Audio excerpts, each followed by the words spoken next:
Right, welcome back to the channel and to this 1850 Warhammer 40,000 battle report.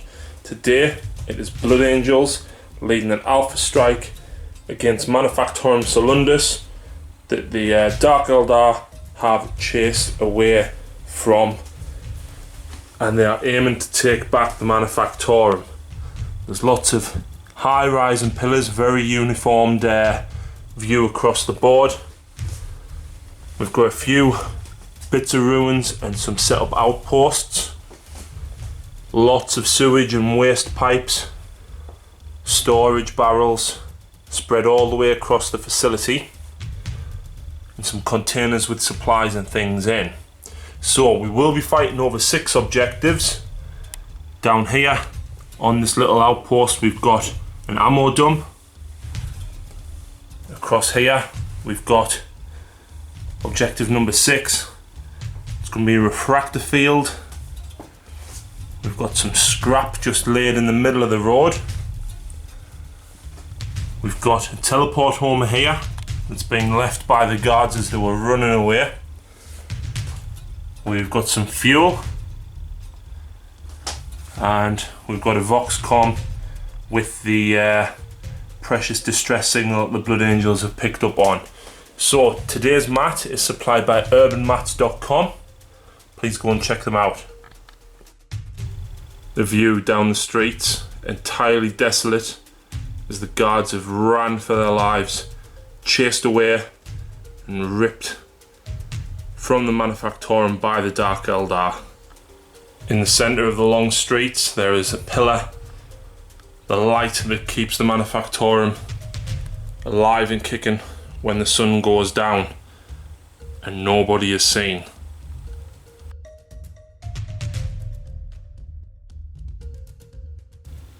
Right, so this is the Dark Eldar Real Space Raider detachment today. We've got 2 HQ choices. We've got an Archon who has a Shadow Field, Husk Blade and Soul Trap. I'm going to try that combo for once. We have a Homunculus with a Liquefier gun, and the Warlord is going to be the Archon. His Warlord trait allows me to generate an extra card at the beginning of turn 1. They are going with 4 Incubi and a Clavex. The guy here with the giant horns will be the Clavex. For troops we've got 2 units of 10 Cavalite Warriors.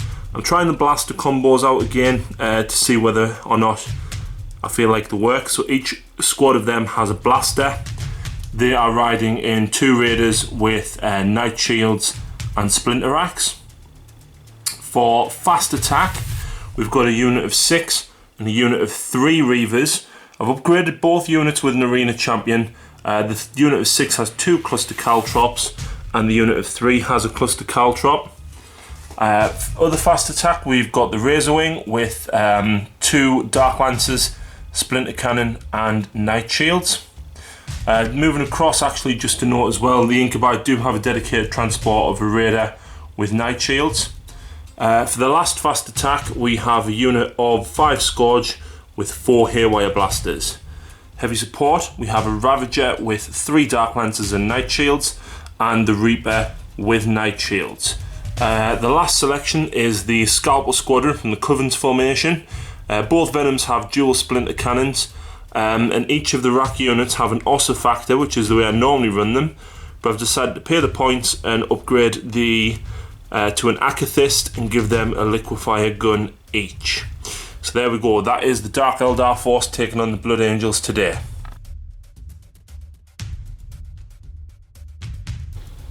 Right, so here is the Blood Angel detachment, and wow, that is a lot of Marines. So, leading the army today is Commander Dante. He's going to be the Warlord, and Josh is trying a combo that I've talked about with a few people but never actually getting off yet. So he's going to try it out on me, and that is joining Dante with 5 Sanguinary Guard. 2 of them have axes, 1 of them has an Infernus pistol, and 1 has a banner, with a Sanguinary Priest with a jump pack. The Priest has been upgraded with the Relic Blade. So hopefully that's a nice 2-up armour, followed by Feel No Pain, Mastercrafted, Initiative 5, Strength 5, AP 3, mastercrafted unit of goodiness. So yay. We'll have to see if the Incubi can actually take these on. So yeah, that is the elite slot. Second elite is a Furioso Dreadnought with a frag cannon and heavy flamer in a drop pod. We have 2 units of 5-man tactical squads with 2 heavy flamers. They'll be in drop pods as well. We've then got a 5-man tactical squad all armed with bolt guns. We've then got a 5-man assault squad with jump packs, 2 melter guns. The sergeant has an Infernus pistol and a power sword. And we've then got 2 5-man packless assault squads with 2 melters in each. They're riding in 3 drop pods.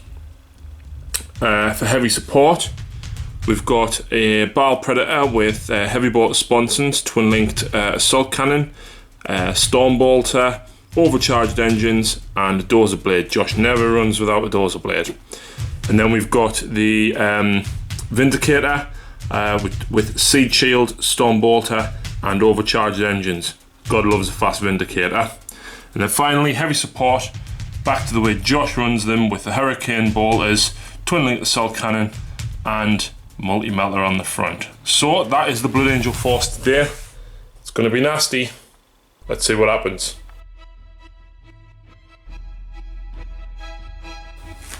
Welcome back after deployment. As you can see, Solundus is entirely quiet. Not a thing is seen. Nothing is on the board at all.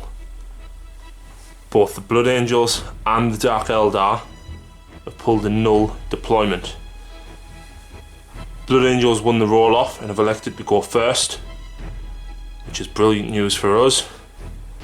And yeah, let's see them come down and see what happens when they discover that there is nothing at all in the way.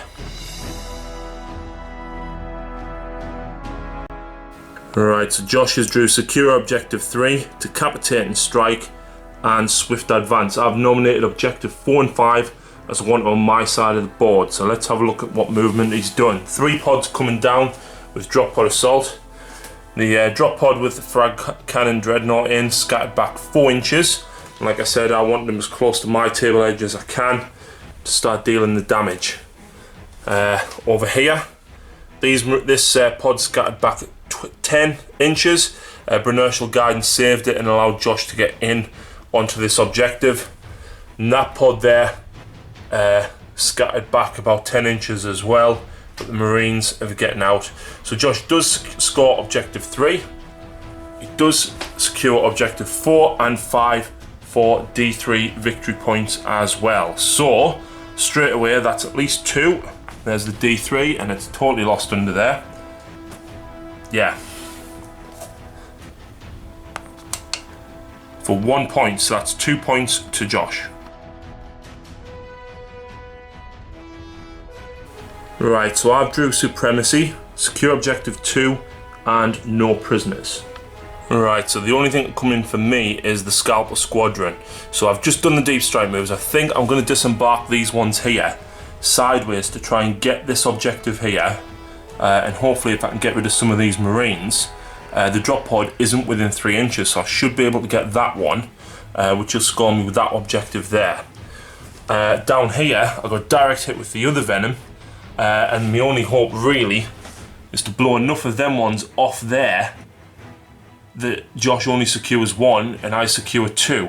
Obviously I do have score objective 2, so I will be getting that one, but I'm hoping that we get some nice tasty shots in between the 2 Venoms and the racks. So let's get them racks out and let's move on to shooting.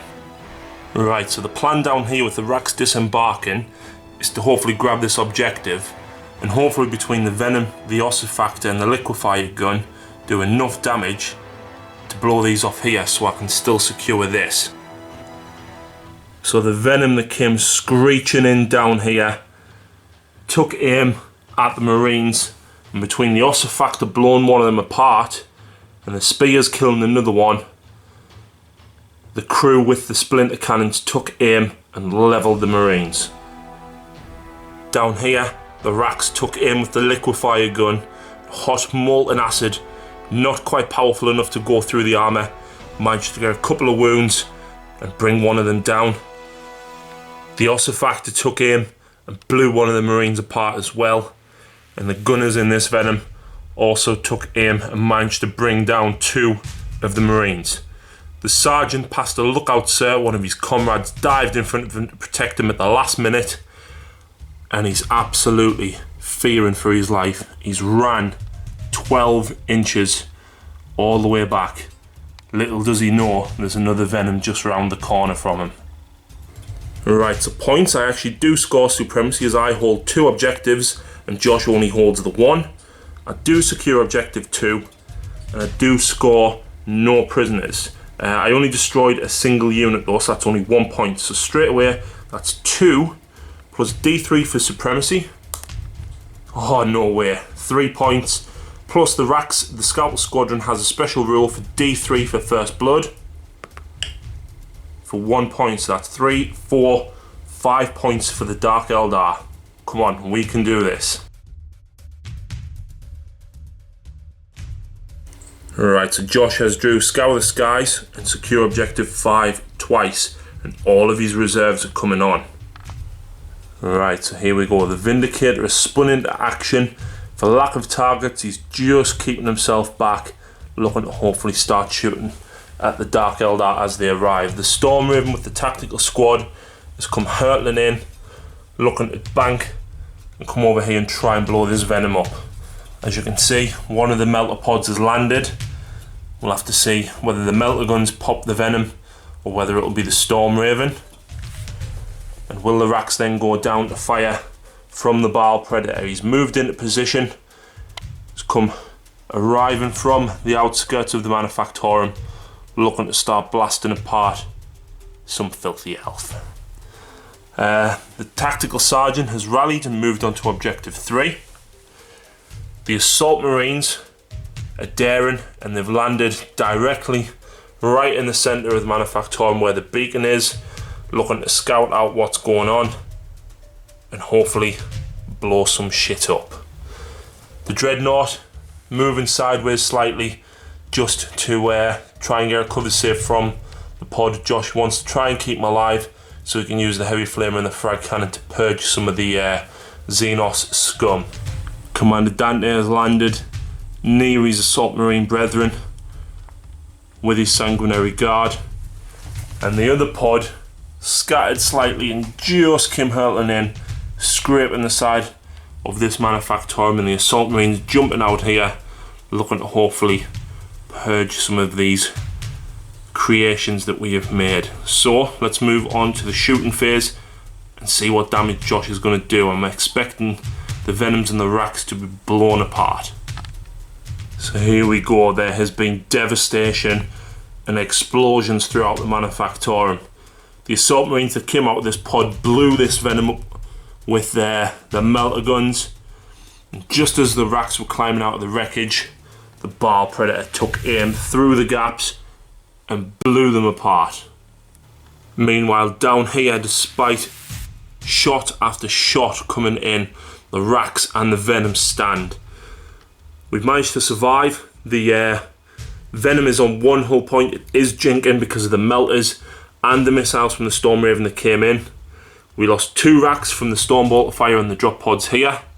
We lost a further one as the Sanguinary Guard took aim straight across the top of this little outpost, and the Stormbolter at this side was just within range and managed to blow another one of them apart.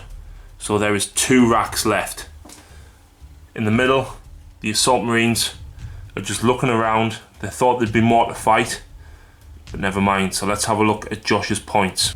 Right, so at the end of Blood Angels turn 2, Josh scores secure objective 5 twice. He doesn't score Scour the Skies, but he's elected to keep hold of it, so that puts the score at 4-5. Right, so Dark Eldar, we've drew Death by 1,000 Cuts. We've got Objective 4, and we've got Psychological Warfare. Psychological Warfare is going to be difficult, but we'll see what we can do. Right, so reserves for the Dark Eldar. The racks have been smashed apart, an Akathist stands, and we've let out a cry for help to the swarm of Blood Angels that's arrived, and we're getting a small vanguard deployment that has arrived. So we have had 2 poison boats drive on from the edge, and as soon as they arrive they see Commander Dante, so they're going to be looking to hopefully whittle him down. They've heard rumours of him and they don't want to be anywhere near him. Our winged brethren have arrived slap bang in the centre of the Manufactorum. They've seen from the skies a dreadnought armed with a flamer and a frag cannon, and they know the threat that those things can do, so they are going for that. They're going to take in with the haywire blasters.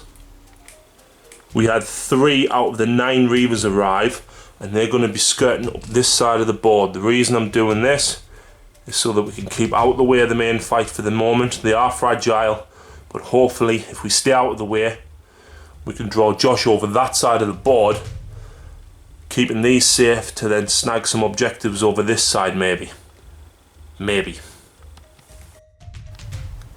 And a Reaper has sighted some drop pods that are going to be unfortunately right near this objective. We'll have to see if that is within range, as we might not be able to get that. So let's see if the call that we have let out is answered.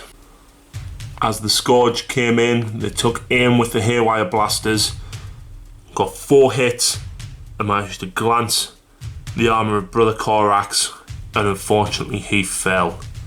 The Dreadnought is no more, so that is 1 unit down for death by 1,000 cuts. He was my main priority because of the flamers.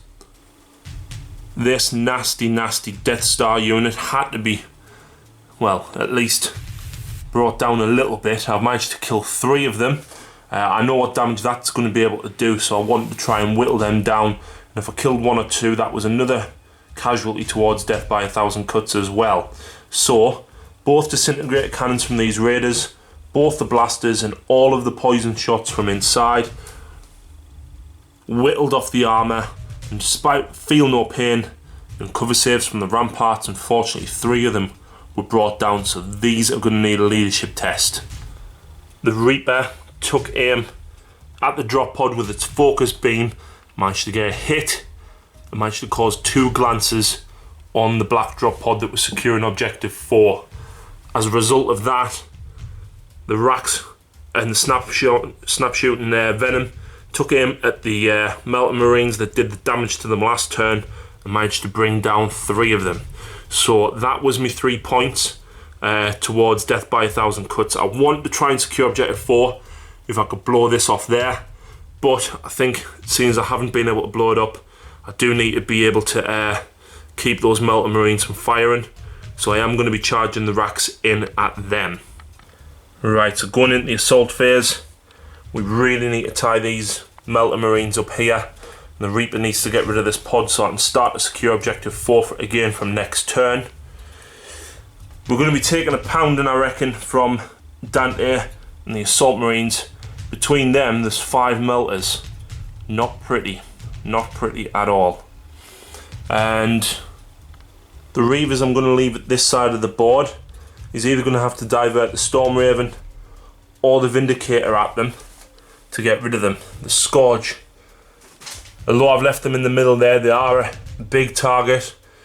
They're going to die regardless, but if he's shooting at them, at least he's not shooting at other things. Yes, they are valuable, but they got rid of the thing I was most scared of.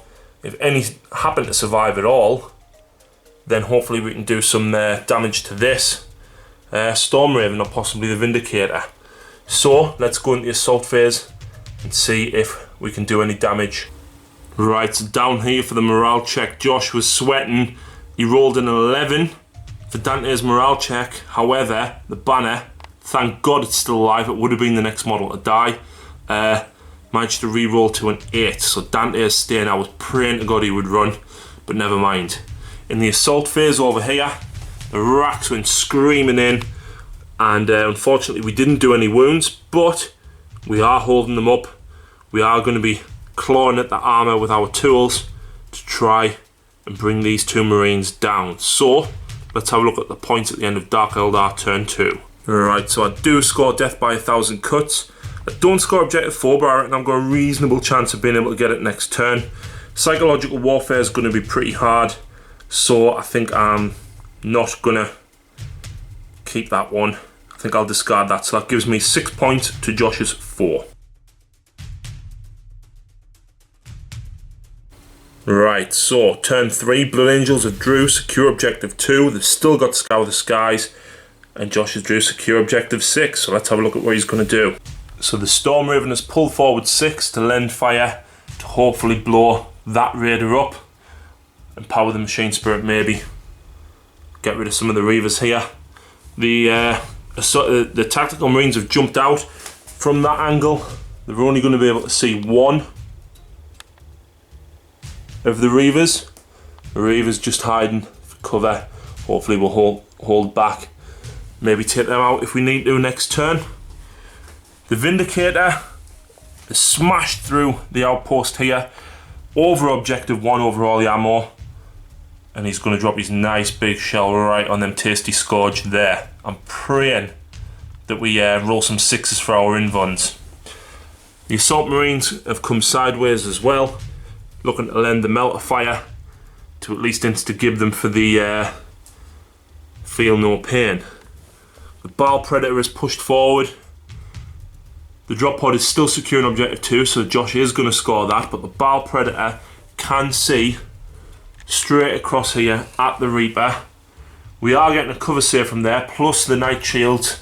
We will be getting a 3 up altogether because can't quite see the front arc. We've still got that Lonely Marine there, but I think Josh is going to be leaving him there to secure 3 and keep him out of the way. The nastiest part though, Dante and the Assault Marines are looking to take on the Warriors. Hopefully we can kill some of them with Overwatch if we survive the melter shots and at least get twin linked. I'm hoping that we can do some damage. Let's go move on to Blood Angels shooting.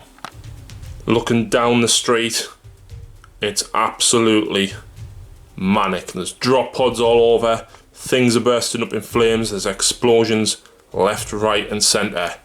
These Reavers here did an awesome job of weaving everything out the way. They avoided a frag grenade, and the Marines levelling the bolters at them. We managed to jink out of the way. The Storm Raven here picked on a few different targets. The Melter Gun managed to get rid of the Raider here after it took hull points from the Assault Marines. 7 of the Warriors jumped out. They are not pinned. They're hiding in cover. Hopefully the Assault Marines will be slowed down by it. The pilot of this Raider is jinking left, right, all over the place. However, he did take 2 glancing hits. Surprisingly, one from the Melter from the Sanguinary Guard managed to jink Dante's out of the way. But a couple of Stormbolters came raining in from the drop pods and actually put a couple of dents in the armour of the Raider. So that one is alive, but it is jinking. The Vindicator took aim across the intersection, straight at the Scourge that had just set their feet on the ground and blasted 3 of them apart. The Ghostplate armour holding up with their invulnerable saves. But little did the Scourge know that the Assault Marines that got out the pod were aiming straight at their backs and managed to blast another one of them apart with the Melter Guns. The Baal Predator hurtling forward through the ruins, getting a nice line of sight. It could just see the Reaper in its sight. Unfortunately, everything simply plinked off the armour or at the crate in front, so the Reaper took no damage at all. So that was it for the shooting phase. Let's have a look at the assault. Right, so combat. It's been bloody, it's been brutal, and some people actually survived. So the Assault Marines here charged the Scourge.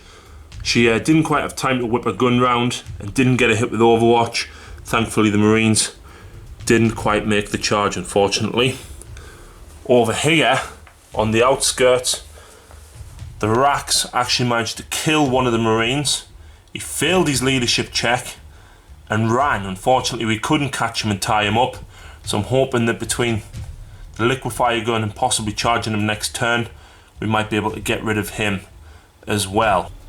Down here, Dante came hurling in with his axe. Only got 2 hits despite Mastercrafted, and his axe bounced off the armour of the Raider. The other guy with the sword then swang, and even at strength 5, couldn't get through the armour of the Raider, unfortunately. It was the guy with the axe. Got a fatal blow straight between a couple of plates and managed to wreck the Raider. The Warriors jumped out just in time, and they are not pinned. They saw the axe coming in. So we did survive that. But over this way, the Assault Marines hurtled through the ruins. We held strong. We even cut one of them down despite not hitting them on Overwatch. However, due to 3 of us being cut down, we failed morale, and the Marines overran us as we were running away, and they are consolidating back towards objective marker 5. So that was it for the combats. Like I said, it's brutal. We've lost our transports, we've lost an entire unit of warriors. There is smoke and wreckage twisted all over the battlefield. Let's have a look at the points.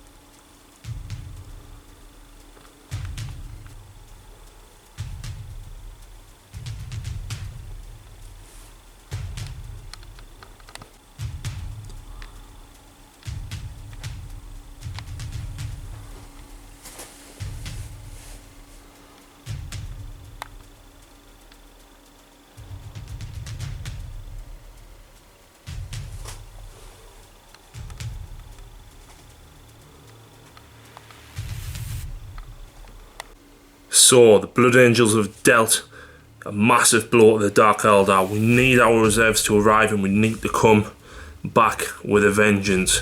Josh has scored objective 2, the drop pod is on it, and he's scored objective 6. These tactical Marines are looking to hold it here as well. So he gets another 2 points, putting him at 6-6.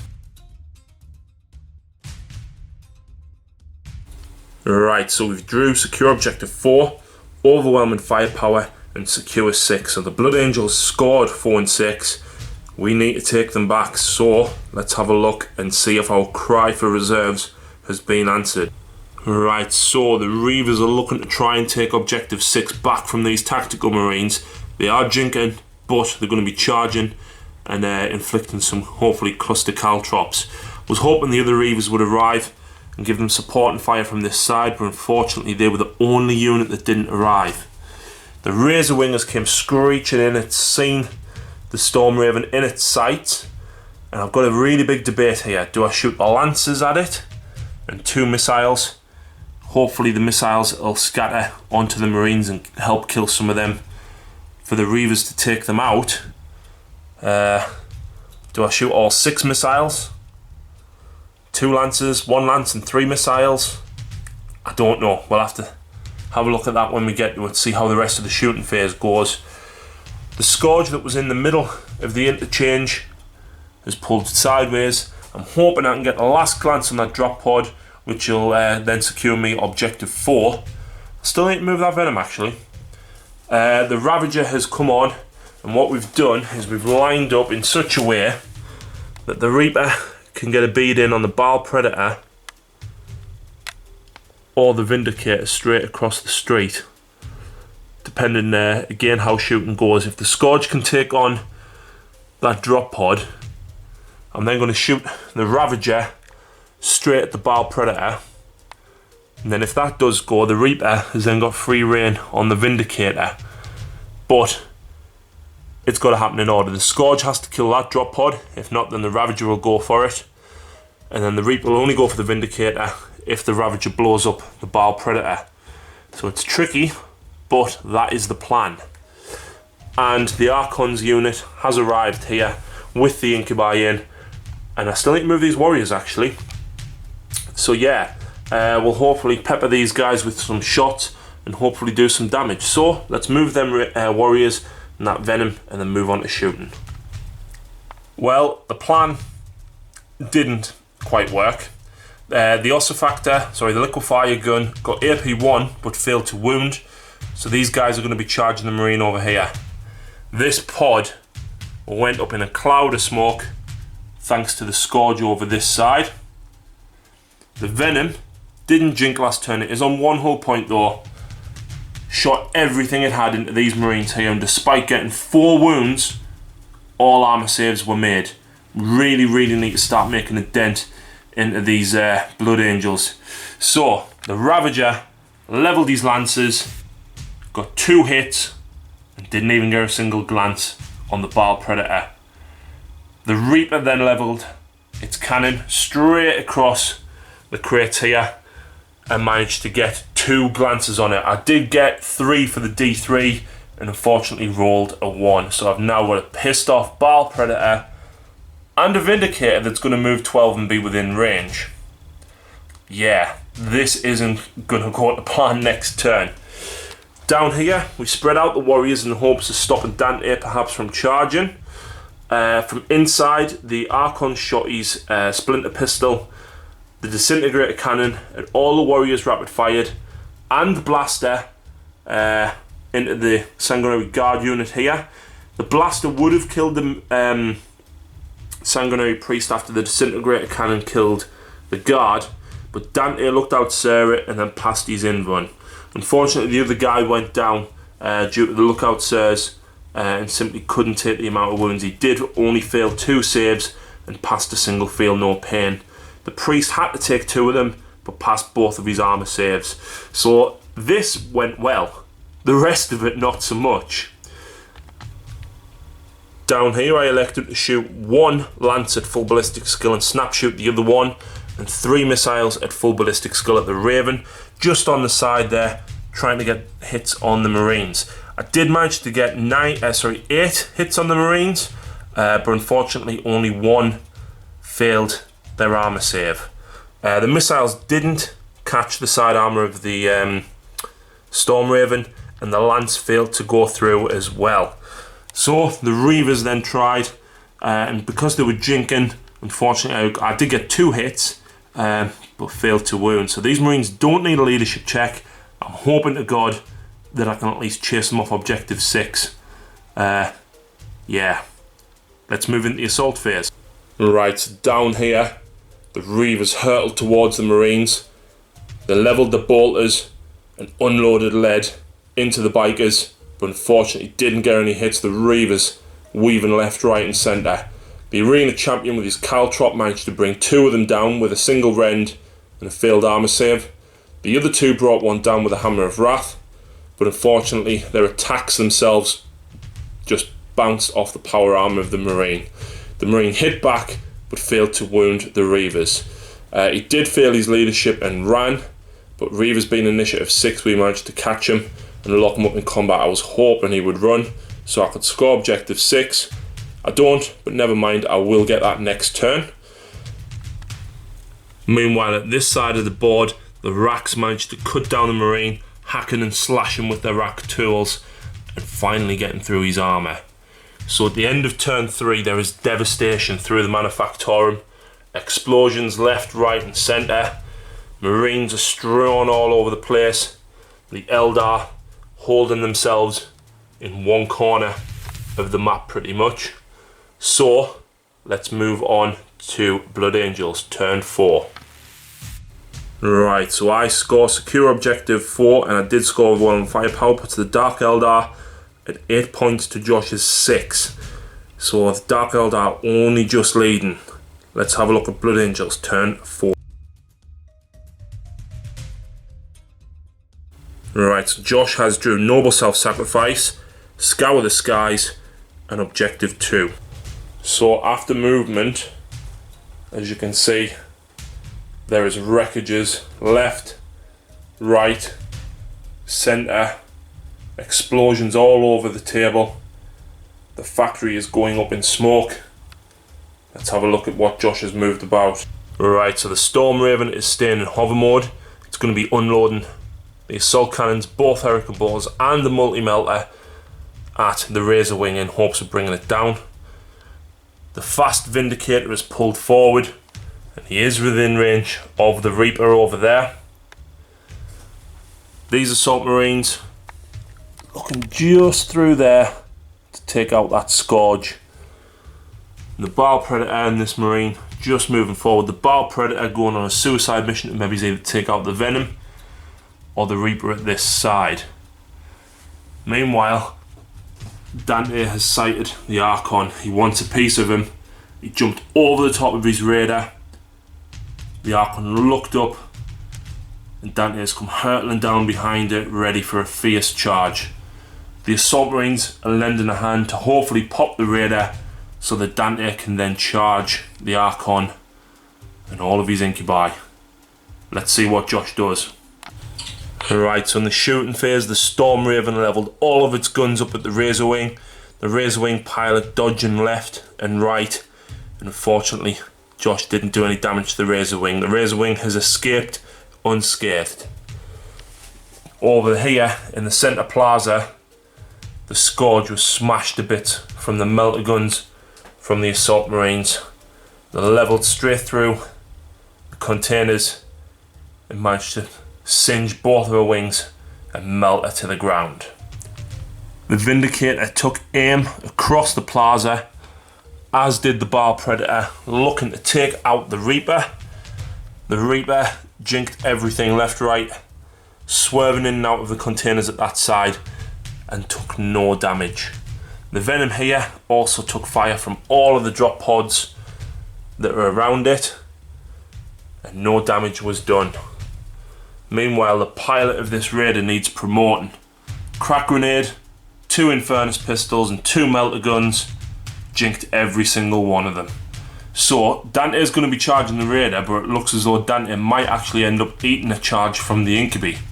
It's going to be brutal, that, I think. If there's been a few more Sanguinary Guard, I think it might have been very, very brutal indeed. I think whoever got the charge out of those 2 units was going to come off better. So we'll have to see what happens in the assault phase. So in combat down here, the Reavers finally cut down the Marine and consolidated back towards the centre battlefield. In the assault phase over here, Commander Dante charged at the rear armour of the Raider and with his axe sliced it straight in two. The Incubi and the Archon saw him coming and dived out ready to charge him in their turn. Right, so Josh doesn't score Noble Self-Sacrifice. He's going to discard Scour the Skies and he scores objective 2, so that puts him at 7 points to the Dark Eldar's 8. Right, so Dark Eldar turn 4, we have drawn secure objective 5. It's right in the centre. We need to get a drop pod off it. We've got Take Them Alive, which is kill something in the assault phase. Thank God I drew that when I'm charging Dante. And secure objective 6, we've still got that. So let's have a look and see what is going to happen. So, being the conniving Archon that I am, I've got a plan. These guys finally arrived. They're not going to be able to do much this turn, but they're going to secure me objective 6 because the other 3 consolidated and they're then going to be charging here. Hopefully the Custer Caltrop will help kill that drop pod if the Ravager doesn't take it. If I do, then I can turbo boost them. They are just within 3 inches of that there though, so I still get it either way. The Venom has pulled forward, looking to hopefully bring down these 3 Marines, as well as all the fire from the Warriors. Depending on what the Venom does, the Warriors may lend a hand in trying to wound Dante. The Reaper has just pivoted, and the Ravager leveling its lances and had to move 12 to get a line of fire, but hopefully 2 lances should be able to go through this pod. The Razor Wing banking round, hopefully to swing back past. Unfortunately it is jinking, so hopefully the Splinter Cannon Lancers might bring down a Marine or 2 there on the way past. So the plan hasn't gone too badly yet. The venom managed to kill one of the Marines here. The blaster killed the other one. And the rest of the warriors managed to bring down the sergeant. Over here, the splinter pistol and the liquefier gun from the monk managed to inflict 2 wounds on Dante and the priest, but he managed to tank them on his tube armor. It was only AP6 this time, unfortunately. Meanwhile, the Ravager, double 6 to hit on its full ballistic skill lancers, and an even hit with a snap shooting 1. 3 hits on the pod here. And guess what? A 1, a 2, and a 5. And I thought, come on, I only need a 5 to blow it up. Nope, rolled a 1. So it's still there on 2 hull points. The Reaper even snapshot at it, so it's going to be down to the cluster caltrop on this Reaver to score me objective 5. The Razorwing snap shooting down at the Marines here, unfortunately didn't get a single hit. So that was it for the shooting phase. It's looking dark. The Space Marines seem to be pulling back and purging us from this manufactorum that we've secured ourselves in, but hopefully things will swing back in our favour in this assault over here. Right, so the end of the shooting phase, these guys have turbo boosted just in a line to avoid that nasty Vindicator. Right, so we have successfully made it into combat. We don't need to take a fear test from the Death Mask of Sanguinius. It is only turn 4, but the monk is there, which means I don't need to take it as turn 5. I classes this as turn 5, means I'm fearless. I've charged in, I've issued a challenge. I've issued a challenge with the monk in the hopes that I can single Dante out and the priest would accept. And that's exactly what Josh has done. That does mean that all of the incubi are going to be attacking Dante first before spilling over into the priest. The reason behind Josh doing this is because at least Dante has his 4 invuln followed by 5 up feel no pain. Until he is dead, he is going feel no pain will still be in effect basically because I can't attack the priest until then. So I think this is quite an important combat, so we're going to get all the dice rolls on film. Right, so let's have a look at the combats. Dante and the Archon will swing at the same time. So Dante swinging first. Bear in mind this is not a challenge, this is just wounds going to be spilling over. So Dante, we're both at weapon skill 7. The Archon, in fact no, you would hit me on 3s because my majority weapon skill is lower. So that is all hits, and this is 2s. So that is 4 wounds. The Archon is going to tank these on his shadow field. Ah, he's gone! The Archon is gone. He does get the swing back, but he's been cut down, which scores Josh Slay the Warlord. So, the Archon swinging back, hitting Dante on 4s. That's not so good. Yeah.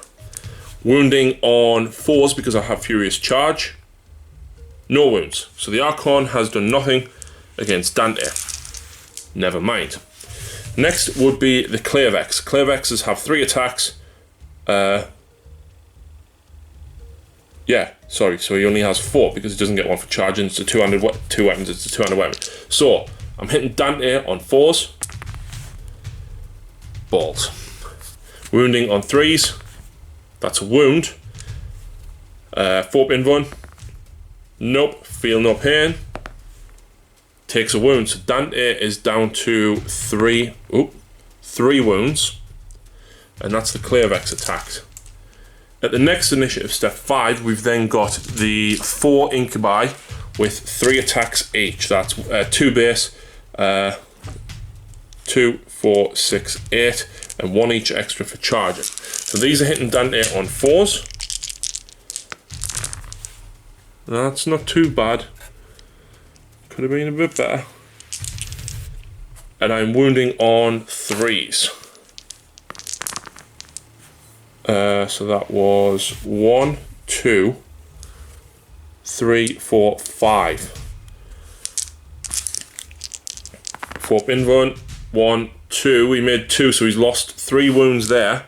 But he does have feel no pain. He needs to make this. Oh, he makes 2 of them. He's down to 2 wounds. Wow. Wow. Then we've got the challenge. The monk and the priest will go at the same time. Sorry, the monk goes first. He's initiative 5. Weapon skill of 5, hitting on 4s. Wounding on 4s. That's 2 wounds. 2 3-ups. Fail 1. And passes his feel no pain. The priest then gets to swing back at AP 2. Hitting on 4s. That's 2 hits on the monk. I believe the relic blade is +1 strength. So that is 1 wound. And the monk gets feel no pain, which he passes. Wow, did not expect that outcome. So wow, what a combat down here. I lost the Archon, so Josh does score Slayer the Warlord, which means overall I lost combat by 1 point, but because the monk is there, he is holding the Incubi in place, granting them fearless. So, what a nasty, nasty combat. If you saw the Incubi take on some Wolfguard Terminators of Sean's a few weeks ago, yeah, you'll see me rolling wasn't good. And they weren't, well, to be honest, yeah, they would have if I'd rolled like that in the Wolfguard one, I'd have ate them for breakfast. But Dante having a 4-up invuln and feel no pain kept him alive so dearly there. Wow. Arena champion here, charged in with his Caltrop, got 6 hits, actually got a single 6 to rend, which counts as a pen, and being open topped, I rolled a 6, exploding the drop pod up.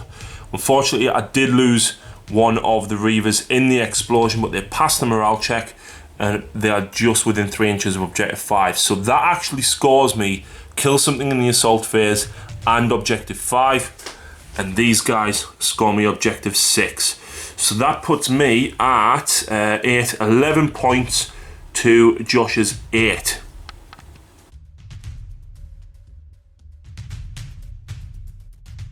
Right, so Blood Angel turn 5. Josh has drew Blood and Guts. He's drew Noble Self-Sacrifice still. And he's drew Secure Objective 3. So the Marines that have been holding the centre know they need to support the Battle Predator. They've moved sideways. 1 melter is just within range of the side armour of the Ravager there. The Battle Predator is looking to probably unload into it as well. And the Vindicator is pushing across the central plaza. Again, looking to probably blow one of these up. The lone Space Marine Sergeant that's left is pulled back to secure Objective 3. The Storm Raven is looking to unload a melter, and the Hurricane Bolt is rapid firing into the line of Reavers here. And the turret Assault Cannon looking to hopefully blow those 2 up there. In the ongoing combat down here, he is going to only get to swing at the same time as the Clavex. If he brings them down, he's going to chomp through the rest of them Incubi, as they won't be getting feel no pain. So I'm hoping to God that we can either do enough damage to him with the Incubi, the Clavex, and then the Incubi survive to do the last couple of wounds on Dante, hopefully. Let's see what happens. Alright, the Blood Angels are getting desperate to clear the Dark Eldar. Managed to kill 2 of the Reavers here. It is now turn 5. We are fearless. We are not going anywhere now. Down here, I lost 1 more to the Assault Cannon. Over here, the single melter gun took aim at the side of the Ravager and unfortunately didn't hit. The Vindicator took aim at the Reaper. I elected not to jink. Scattered onto the Ravager and I passed my 6-up stealth save. Wow.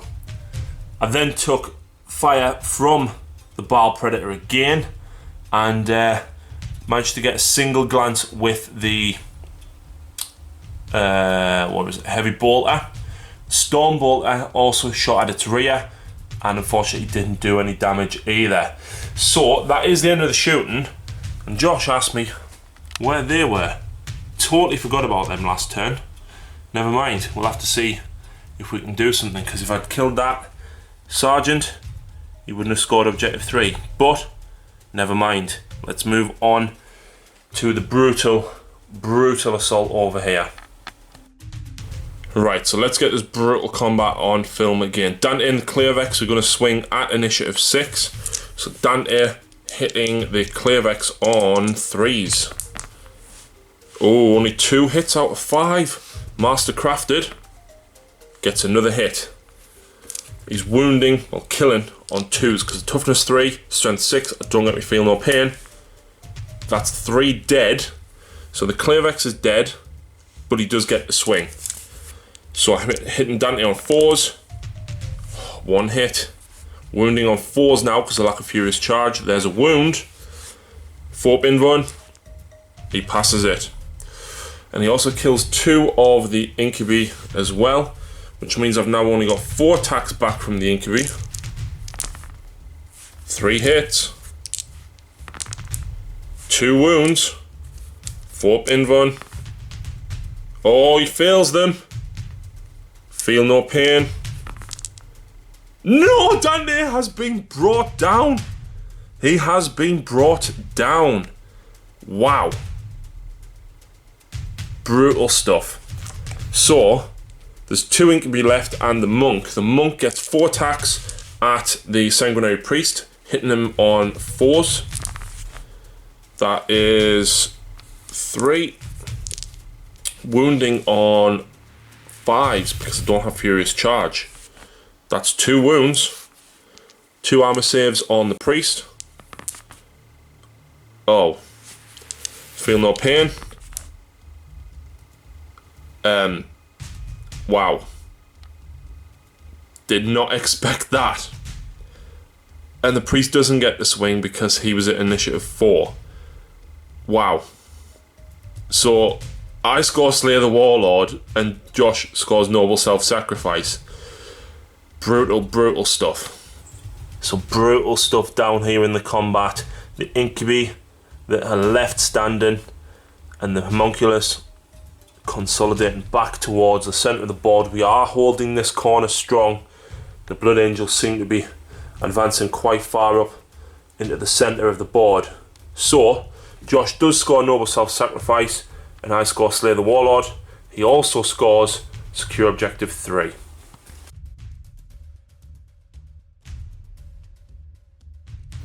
Right, so Dark Eldar, turn 5, we drew no escape. Kill an enemy unit with stealth shrouded or it's fallen back, that's going to be difficult. Draw Secure Objective 6, which we're already on. And assassinate, kill a character. Josh still has 2 sergeants left, we just need to get one of them. Looking across at this absolute wreckage of a manufactorum, the explosions going, the Blood Angels are being pushed back, the Dark Angels, the Dark Eldar holding this corner firmly, letting the Blood Angels come and shooting them down as they come. So let's have a look at the plan. The plan is the Reaper and the Ravager, due to not jinking, I'm going to fire this large strength 5 AP3 blast on them. The Venom will help support trying to take out that Sergeant. Hopefully we'll kill the Baal Predator at the same time. We've then got the Lancers from the Ravager, maybe going for the Vindicator, maybe going for them. The Razorwing still banking back round, looking to kill the lone Sergeant that is left there. The Rak's closing in from this side, he's got nowhere to run. The big unit of Reavers are coming for the Vindicator, gonna slam into its rear armour with the Caltrops and see if we can do some damage if the Ravager doesn't. The lone Reaver knows that he needs to come and take this refractor field. He needs to get this off the battlefield this turn. So let's move on to the shooting and the assault phase. So in turn 5, the Dark Eldar, absolutely enraged, fearless, determined to drive the Space Marines back. The Venom and the Reaper got a pen on the Baal Predator and blew it up, killing one of the Marines at the side as well as cutting 2 of them down. The Sergeant was still standing. The Venom leveled his splinter cannons and managed to kill the Sergeant and the other Marine. We can't kill that one because we can't see it, but unfortunately Josh failed a couple of lookouts, so the Sergeant was brought down. The Ravager levelled his Lancers He didn't move more than 6 inches, so we forced all 3 straight through the centre barrel of the Vindicator, wrecking it and blowing it sky high. Unfortunately, due to the smoke from the Dreadnought, he didn't see the Reavers that were coming behind and blew one of his own Reavers up as well. The Razor Wing decided to level out and not come back for another pass, but to snipe out the Space Marine Sergeant that was left on the fuel that was down here. So we do score Assassinate for killing the characters, and we score Objective 6 over here. So that is going to be the end of the game. It is a victory for the Dark Eldar at what's that, 13 points. Unfortunately, I don't have Line Breaker. The Dark Eldar have pushed the Space Marine Alpha Strike of the Blood Angels back. The power armour simply notwithstanding the sheer amount of bullets and poison shots that the Dark Eldar have. I hope you've enjoyed the game today. The mat is from urbanmats.com. I hope you like the new custom scenery that I've built for it. I'll post some pictures on the Facebook page. I've really enjoyed playing the Dark Eldar again over the last couple of games. I'm really starting to feel the synergy of them again. So hopefully we shall see them making a bit of a comeback. I've really enjoyed filming in a new method, trying to keep a little bit of a story going, trying to keep a little bit of my tactics, what I was doing and why. So I hope you've enjoyed the new style. I say style, it's a few minor changes. If you like them, please let me know what you think or where I can improve. Thank you very much for watching, and we'll see you again in the next battle report.